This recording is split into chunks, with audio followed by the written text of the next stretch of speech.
Hello and welcome to Laughing Through the Pain, Navigating Wellness with me, Andrew Esam, my co-host Dr. Richard L. Blake, and today we will be talking with Samantha from Oryx Desert Salt. Rich, tell me more. Who is Samantha from Desert Oryx Salt? Samantha is a lady from South Africa with a wonderful accent, a lovely South African accent that I love to do all the time. We've had a lot of good accents on recently. Hopefully they don't mind when we do their accents. But yeah, more important than her accent, she has, I don't know if she's invented salt. She didn't invent salt. She's found a new type of salt that comes from the Kalahari Desert. Was it not the Kalahari. The Kalahari Desert. Kalahari Desert, yeah. Which is 1.5 times the size of Texas. Yeah, so it's big. We learnt. Yes, it's huge. It's the biggest one. I don't know if it's the biggest one. But yeah, this salt is special, right? It's sacred, as you'll find out. There's mystical elements to this salt. So she's got an amazing story of how she discovered this salt. And you might just think, what are you going to tell us in 40 minutes of salt? It's bad, right? That's all I need to know. Salt bad. No, there's so much more to that, to salt, right? My cousin's going to absolutely love it because he really enjoyed when Dorian spoke about the benefits of salt and how you can actually have quite a lot of it because he is a big fan of Himalayan sea salt. Himalayan salt, but he's going to be delighted that there's an even better salt out there called Oryx Desert Salt, which is reaching the UK shortly, I think. Yes. And one of the things I learned, which was quite interesting, is that it's the third most important thing after water and oxygen to us humans. Who knew? Maybe even more important than water. Who knows? I think you'll find out. You may find out during this episode. You'll also find out things like why salt is important to women at certain times of the month and pregnant women. And yeah, who knew that pregnancy required different salt intake? So stay tuned, listen in. Anything else we should add before we let the listener go on to the main event, the meat in this sandwich? No, nothing to add. Enjoy. Cheers. Listener, do you love what you're hearing? If so, drop us a like, share your favourite episode with friends, and help us grow by leaving a review wherever you get your podcasts. Your support means the world to us and helps keep the conversation going. So tune in, follow, like, and review today.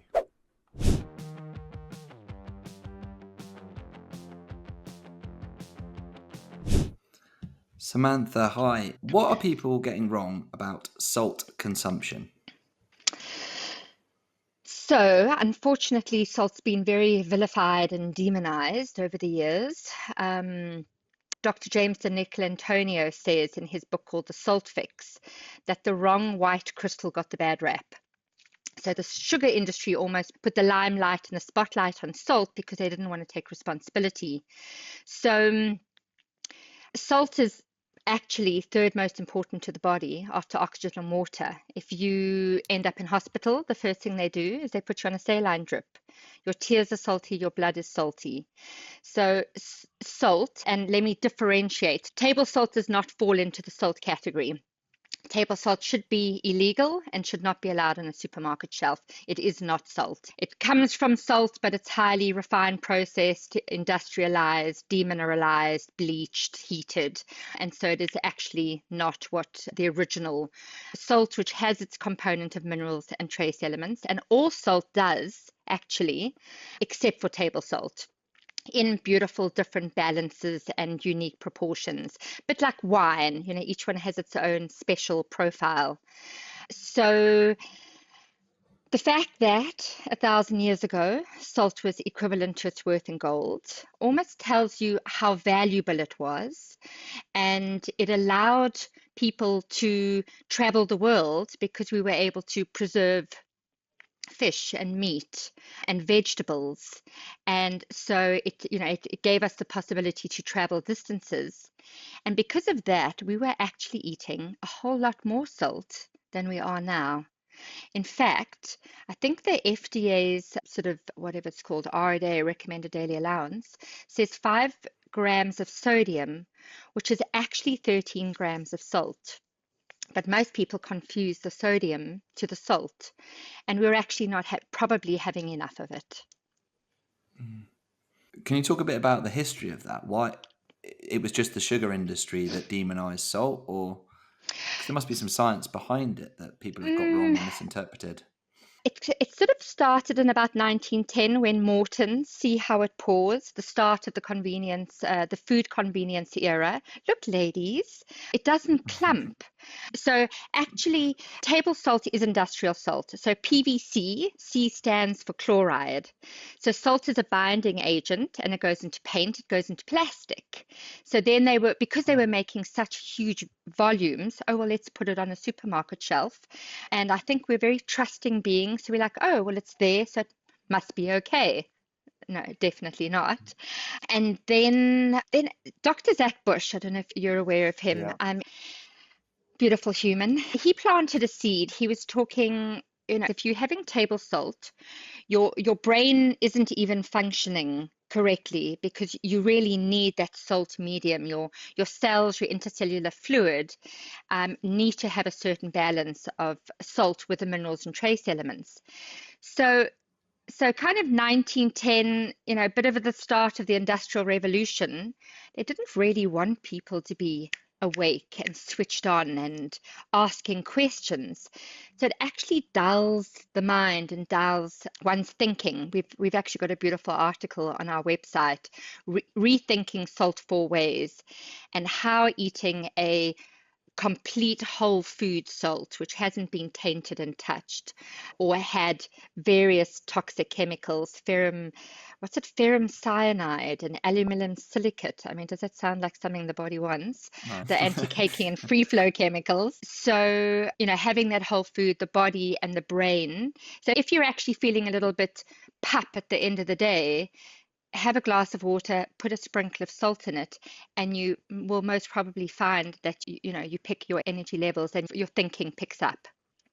Okay, so why do we need salt then? What's it doing for us when you say it's picking us up?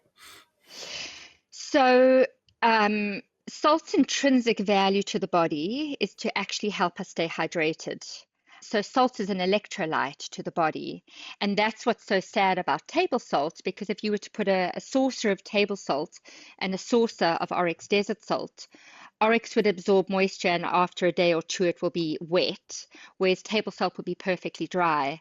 But that's what salt's value is to the body, and its essential function is to help us stay hydrated completely and to keep the balance of minerals and trace elements in our blood, in our cellular and cells and intercellular fluid. Okay. Well, you mentioned it there, but you've got a particular salt called Oryx salt, spelled Oryx.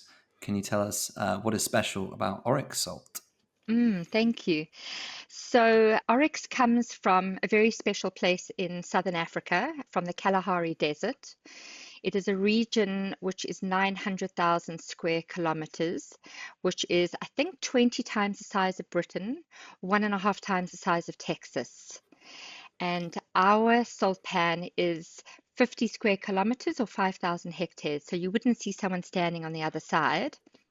And they discovered underground what seems like a lake. It's an aquifer of 55 million tons of salt water or brine. It is also renewable and sustainable, as it has these 3 subterranean streams that are constantly replenishing this aquifer. And the other phenomenon is that when we pour it up onto the salt pan, it has not been touched by human hands because the closest town is 175 miles or 250 kilometers away. And 2 is that it is oversaturated. So it's a little bit like the Dead Sea. And so in summer, the temperature reaches 120 degrees Fahrenheit, 50 degrees Celsius. And so the salt water crystallizes in only 4 weeks. So in one lunar cycle, under the stars, the desert wind, and the hot African sun, it crystallizes into these pure white crystals. We add nothing and we take nothing away. And I had an incredible experience last year. We went up to the salt pan to film a little documentary. So if you go onto our website, you'll see some beautiful drone footage.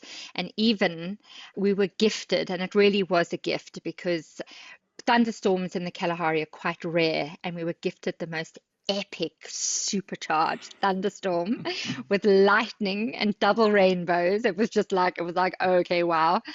And what it made me realize is that Oryx Desert Salt is actually supercharged and activated by the elements.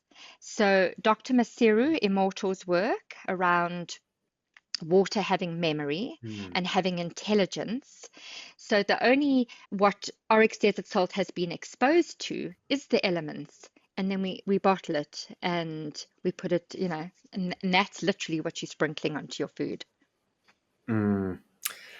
Yeah, that's fascinating. I mean, it's almost like a Disney story. Like it could be a movie or something. Like got all the elements of how this stuff is created by magic and lightning and things like that. That's fascinating. So you mentioned this salt is not touched by human hands. Why is that important? And yeah, I'm kind of leading on to the question about plastics and salt. So tell us more about plastics and why not being touched by humanity is important. The quantity of plastic in the oceans now is reaching the trillions of tons. And so all plastic breaks down into its little microform, and they're called microbeads.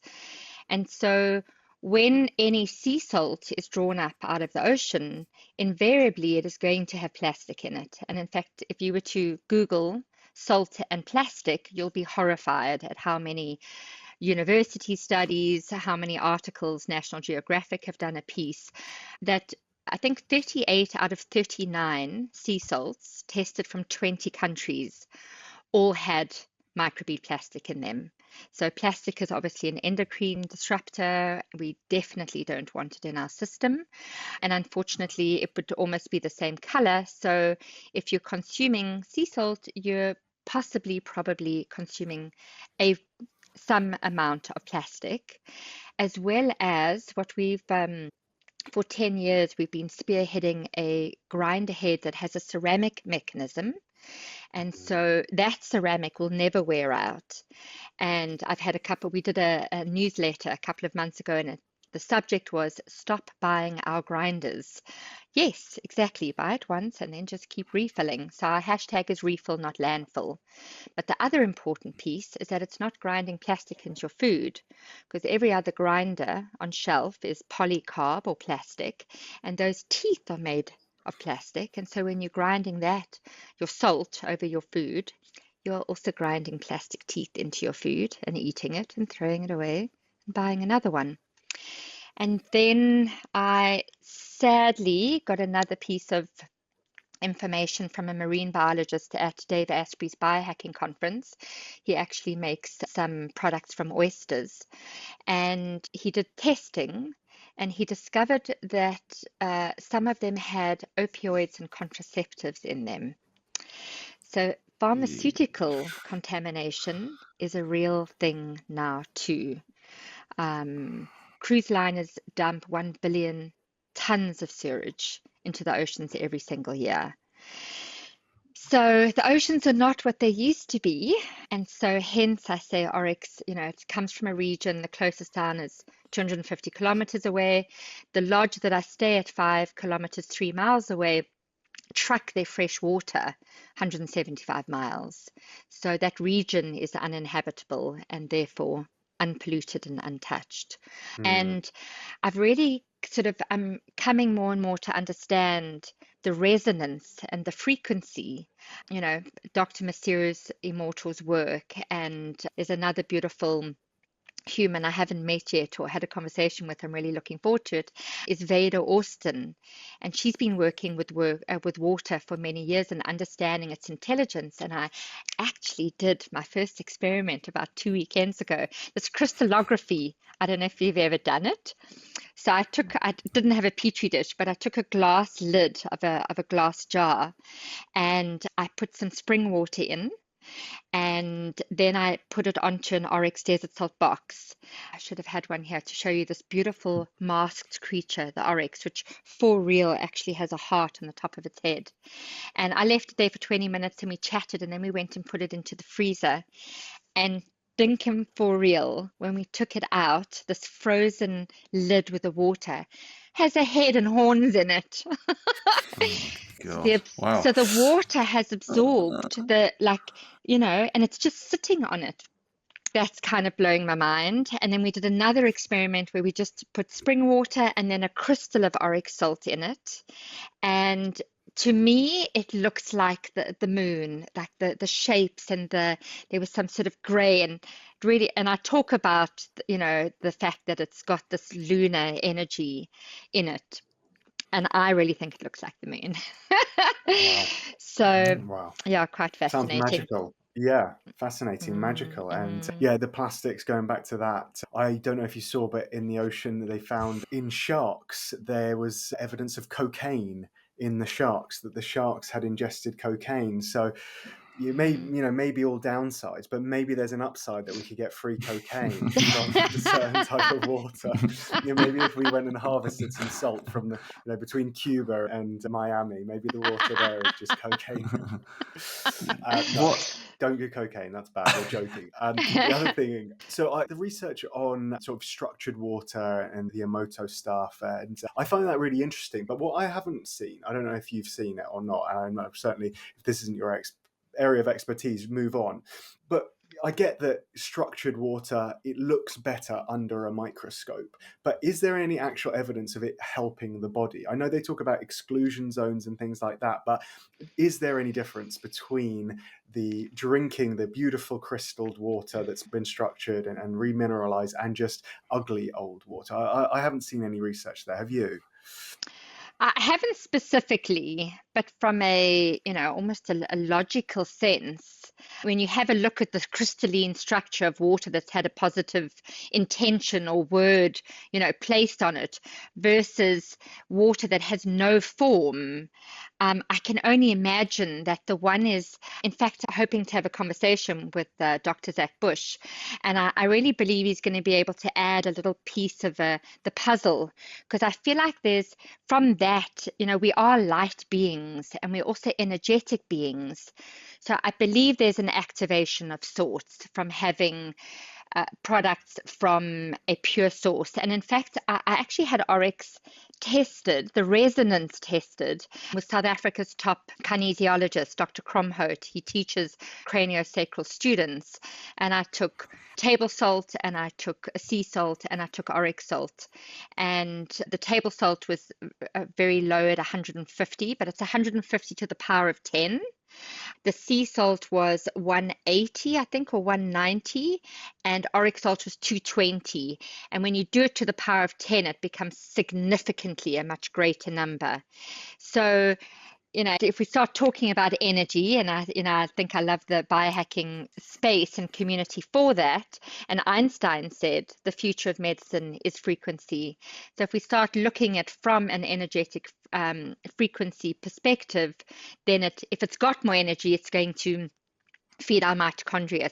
It's gonna feed our whole energetic system. Yeah, I think you're probably right. I'm hoping someone will prove that in a rigorous scientific study. I'll have to look for that. I've got a pretty basic question, actually, but you mentioned earlier some people get confused with salt consumption, and it's been misconstrued with sodium. Is there an easy way to measure your optimal salt consumption? Obviously, on the assumption you're using Oryx.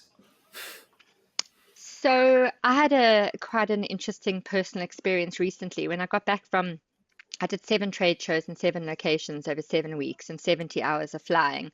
And unfortunately, while I was traveling, I was eating really badly. So I was eating a lot of, refined, processed and restaurant meals and what have you. Anyway, I landed back, went straight to my organic veggie shop, bought some beautiful ethical meat, and I made myself an 8-liter pot of lamb stew. But there's only so much salt one puts into a stew. Anyways, for the first 3-4 days, I was pretty wired at night and I wasn't sleeping properly. And we recently did an interview with somebody that I met at a networking lunch, and he had been an insomniac for 25 years until he started taking a teaspoon of Oryx salt in the evening and a teaspoon of Oryx salt in the morning. And for the first time in his adult life, he started sleeping. And I was like, okay, well, yeah, let's try this out. So I took a teaspoon of salt with some, mixed it with honey. So it's quite an interesting, sweet, salty flavor. And by the second night, I remember on the third morning, I was like, I don't remember falling asleep last night. And I slept a full night through. And I'm actually now taking a teaspoon every evening. And I've had a couple of people have profound similar experiences where they've been insomniacs and they're now sleeping. So my sense always is to come back to the body's intelligence. If you're craving salt, trust your body, trust your intelligence and your body's communication with you. If you're wanting it, have it. So I always say that Oryx is a guilt-free salt. Have as much as you want. And I believe because we're actually not having enough salt, if we start picking up our salt levels, there's another study in having more salt and suddenly, little glitches of Achilles tendons and various other things start minimizing, that the body can repair itself more. So I think for each of us to experiment and to please share the feedback. Yeah, so salt, we had a discussion of salt on a previous episode with a nutritionist who's very pro salt and very aligned with what you said. And then we got the longest comment in a YouTube video in history. It was like a full academic paper with the references and bibliography and everything. We didn't go back to the guy, but maybe he'll listen. I was leaving it to you and you were leaving it to me, I think. No, I left it to Dorian and he doesn't work with us. So yeah, it was Dorian Soames was the nutritionist who was on. But Dorian basically said the idea that salt is bad for you is correlation, not causation. People who have higher sodium intakes, they had more likely to have high blood pressure and have heart disease. But Dorian was positing that's just because people who eat really unhealthy diets full of ready meals and McDonald's and things like that, they're eating salt comes with that, but it's not salt that's causing the heart disease and the blood pressure. It's the junk food. It's the ultra processed food.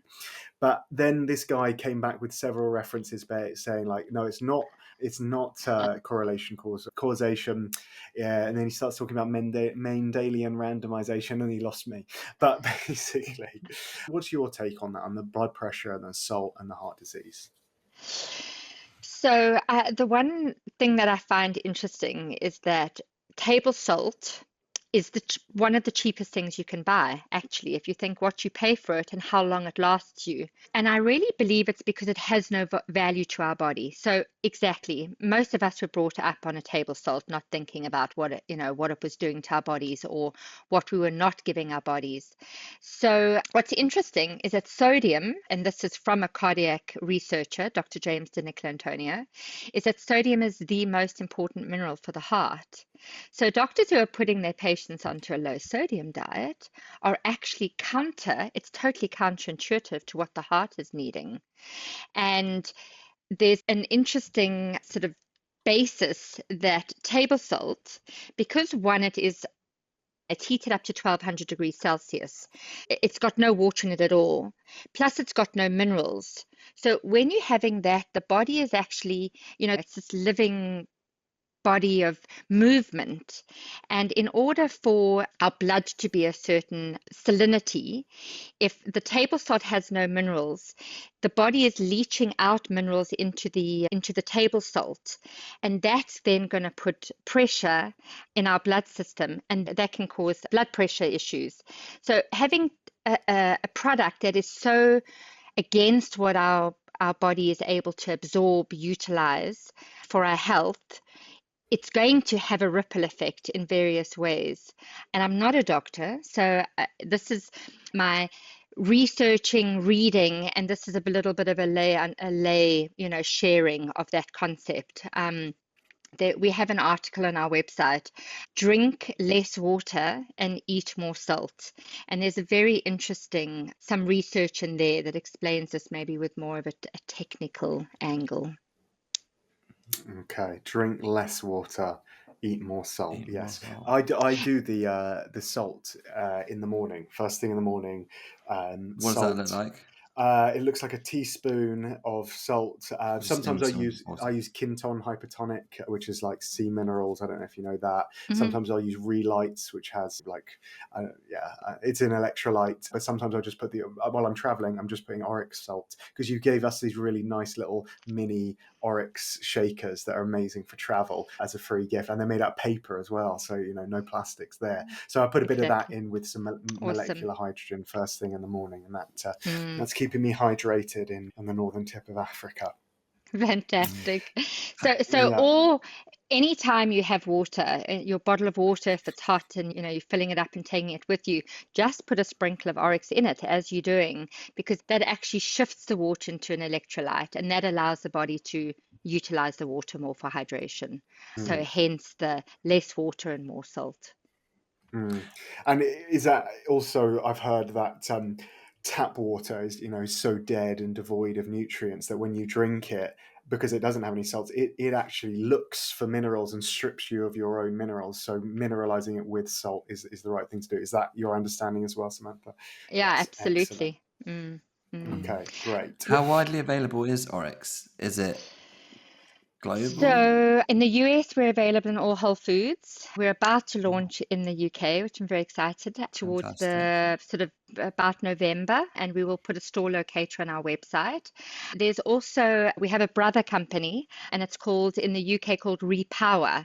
So it is an electrolyte, 1,000 milligrams of sodium, 200 milligrams of potassium, 100 milligrams of magnesium, and it is powered by Oryx Desert Salt. So the main ingredient is this beautiful quality salt, and that's readily available in the UK on their website, Get Repower, and you could search for it. And that's a beautiful. I actually can't drink water anymore without it, and just knowing that I'm getting the quantity of sodium and magnesium and potassium in the balance that is being very well researched for the body to use. Yeah, that ratio, one gram of sodium to, was it 200 potassium and magnesium, that's quite a controversial one, because there's a very famous brand of electrolytes that I won't mention, but they were sort of the first to go that high with sodium, and really are trying to change the narrative that it's more salt, not less. So I've got it on my bottle. I won't show it because it's another brand, but I'm glad you're using that same ratio as well. And I hope, is it Repower? Are they available in the US? Not in the US yet, no. But they'll follow through. They'll follow through. Okay, I'll bring you some out. You got to bring me some Oryx. Yes. Okay. Great. Good swap. A few more nerdy questions then. Should pregnant mothers eat salt? Brilliant question. So pregnant mums require apparently 30% more blood volume, as well as the amniotic fluid. And so the fascinating miracle of the body is that pregnant mums' taste for salt essentially gets cut completely. So they don't have a barometer of things being salty. And so that is the body's intelligence of saying, eat as much of salt as you want, because it's needing that additional in order to create the blood for the little bubba that's growing and for the amniotic fluid. So I haven't done much research, and probably the doctors are saying, keep to a low salt diet when you're pregnant, which is really not a good thing. And it makes complete sense. I mean, obviously, the mom is creating this beautiful space for this new human to develop in, and it's going to need the blood and the amniotic to live in. And what a beautiful time of our lives, those first 9 months before we arrive in the world. So absolutely. And also for women menstruating, the couple of days before, leading up to, and during their menstruation as well, because there is that loss of blood, and so also to increase their salt consumption. And some women who have a hard time, it might be a very interesting experiment to do that and see if it creates less pain and less chaos in your hormones and in your whole state of being, actually. Okay, so salt can help with PMS as well as all these other things. Okay, good to know. And can it help me fasting? Fasting, definitely. I mean, there's quite a few different schools of thought. When I fast, and generally I do a sort of an 18 6 hour intermittent fasting. I don't think I would struggle if I wasn't having my revive with my sodium. And in fact, I've done longer fasts. In fact, I've done up to a 23-day fast. And again, in fact, it was quite an interesting experience because at the end of the 23 days, I almost felt like I was becoming a breatharian. I didn't want to eat, but I realized that it was time. So, absolutely, having salt while you're fasting is essential. Going back to the beginning of the story, can you talk us a bit about the journey that you went on to create Oryx Salt? So it kind of happened in two parts, but there's been some really magical, pivotal moments in the journey with Oryx. It feels like there's been a lot of magic. And the first magic was before I even conceptualized a business, and I was traveling Namibia, which if you haven't been is really an incredible experience. There's just a lot of sand and a lot of sky and a lot of space, but really beautiful. And I ended up walking 120 kilometers or 75 miles through the Namib Desert. And I had close encounters with this beautiful Oryx gazelle. And so years later, when I had the opportunity to brand salt from the Kalahari, because the oryx are endemic to the Kalahari Desert. Well, actually, there's a southern oryx and then there's a northern African oryx, which is, so Qatar Airlines, Qatar, it's their national animal, and Oman and Bahrain, they've got it's a scimitar oryx, it's slightly different. But when I, wanted to brand the salt from the Kalahari, this beautiful masked creature with these exquisite horns and the heart on its head became my logo of choice. And then got a really interesting fact some years later that apparently the oryx can go certainly years and sometimes their whole life without drinking water, but they can't go weeks without licking salt because it's so essential for their survival in the hot conditions. It helps them stay hydrated, and the minerals and trace elements are so necessary and vital. And their hair is hygroscopic, and so apparently it's microscopic straws, and it's hygroscopic, so it absorbs the moisture and the desert dew at nighttime, and they hydrate hypodermically, which is another miracle. And so, yeah, and then some years later, a colleague, he had actually been looking for a food product that had a spiritual quality to it. And salt's in the Bible, I think 39 or 49 times. It's in almost every culture and religion. There's a lot of ritual around salt. And so he was selling the salt from the Kalahari in bulk, and he didn't want to create a product. And I had just come out of a journey I had an NGO for 7 years facilitating children drumming across South Africa. But it was a 2007-8 financial crash, and there was no corporate funding for feel-good, emotional, spiritual upliftment projects. And so I was kind of on the lookout for something new, and I started eating the salt from the Kalahari and was gifting it to friends. And I just felt really called to start sharing it. And so then created the product. And one little retail shop at a time, I started packing grinders on my dining room table. And now 14 years later, we're national in the USA and going global. Wow. So salt is sacred. Well, who knew? Beautiful. And then can you tell us a bit about how Oryx Desert Salt affected the local community? So I guess from my previous journey of making a difference in communities, it felt for me from the very get-go that giving back was an important component. And the Kalahari Desert is a region where the Khoisan Bushmen used to roam freely. And then through our terrible years of apartheid they were marginalized, and there were fences put up in the areas, and so their primary way of living, of hunting and looking for water, was essentially taken away from them. And so there's a beautiful organization called Transfrontier Parks Destination, and they have a foundation. And so we've donated from the very beginning to this foundation in support of the Khoisan. And then I'm very excited that I am partnering and collaborating and have an alliance with Project Biome, and it was partly inspired by Dr. Zach Bush. He's one of the ambassadors, and it's a beautiful project regenerating people and the planet, predominantly focused on South Africa and communities around South Africa. And so all the proceeds from the USA are going to be going back into Project Biome, and sales from South Africa and the rest of the world will be still supporting the Khoisan communities, and as well as making a difference to this beautiful team. So it started off just me, and now I have a team of 20 people. And at the moment, we're reading Robin Sharma's book, Wealth Money Can't Buy. So we have storytelling every Wednesday, and it just inspires, there are 7 other forms of wealth, according to Robin, besides, financial wealth is only one of them. And they recently also completed a 3-month parenting course called Love and Logic, because I was having a really hard time with my teenager, who you can't hear gaming in the other room.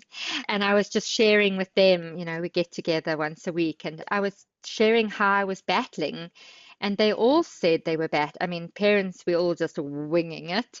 And the kids these days seem to be very outspoken, and obviously the whole digital generation. And so I brought in some facilitators, and it's just been the most beautiful thing that I've done, because it's an incredible touch point. Sometimes I found it difficult to where to connect with my team. We live such different lives. They come from very disadvantaged communities. Some of them live in tin shacks, and where's that relating point? But parents are parents. We're all facing the same challenges, and there's been some really, really beautiful stories that have come out of their experience and their now different way of communicating and building relationships with their children.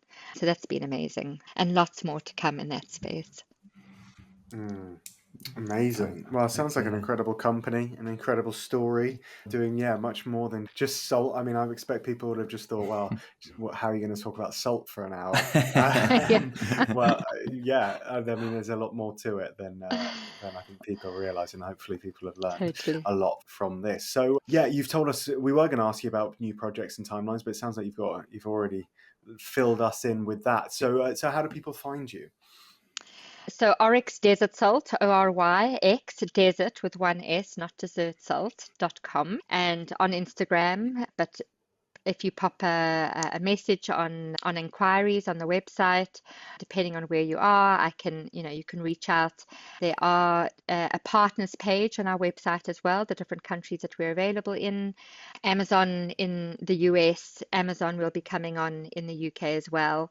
So I'm doing my best to get it out to as many people as possible. Going global, as you said. Good on you. Yeah, it's exciting. It's a beautiful journey. It has been.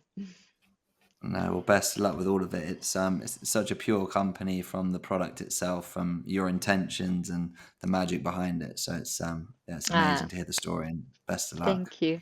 Super.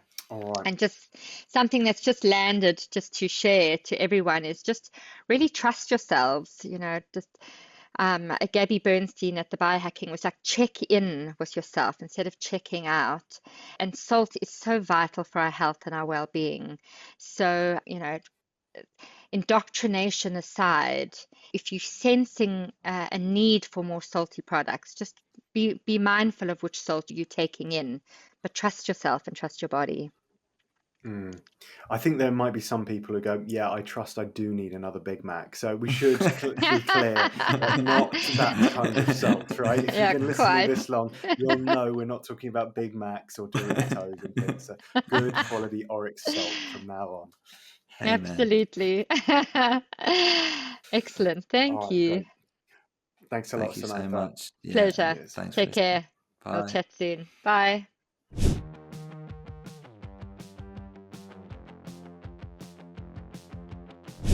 welcome back, listener. We hope you enjoyed that interview with Samantha from Oryx Desert Salt. What did you think, Andy?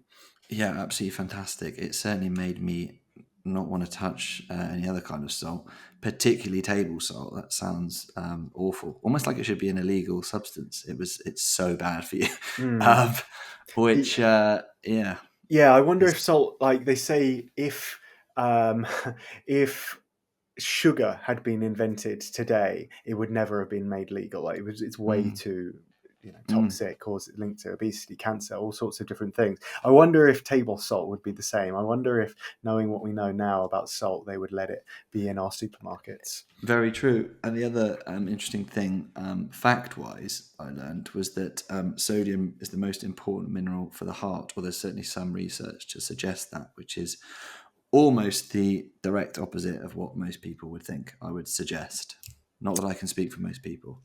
But you are the everyman of this show, yeah. So that is your job.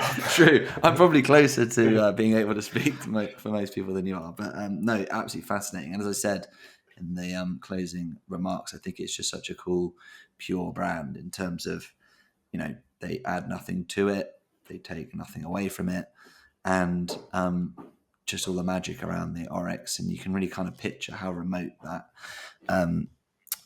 the places that the source of the salt, and the impact, the positive impact on the people and the area. It's just really, really cool, very compelling, and I'm looking forward to trying it. Yeah, no, it is delicious. One thing we didn't actually mention was when I met Samantha at the biohacking conference in Dallas, we did a little taste test. So she gave us a little bit of table salt and a little bit of Oryx, and you can just lick the Oryx off your finger and it tastes good. It's like, that tastes like, it's mild, it's smooth, it's suave. And then you have a little bit of table salt and you lick that and it's like, it like hurts your taste buds. It's just so intense and just like chemically in relation to the Oryx stuff. Yeah, no, really, really cool. And absolutely fascinating story. And Samantha mentioned her fondness of storytelling, and certainly told us some real wisdom, and really grateful for that. It was great. Really enjoyed it. Yeah, absolutely. All right. Well, thank you, listener. How do they find us, Andy? Great question, Rich. They find us on Instagram at The Breath Geek, at Andy Esam, Laughing Through the Pain, Navigating Wellness on all podcast hosting sites. And Rich has got a website, www.richardlblake.com. Boom. Nailed it. All right. Well done, Andy. Well done, listener. Well done, Samantha. Thank you very much. Patronising me at the end. Love it. Yes. Well done to you too. Yeah, Speak to you soon. Cheers. Thanks, bye. Bye.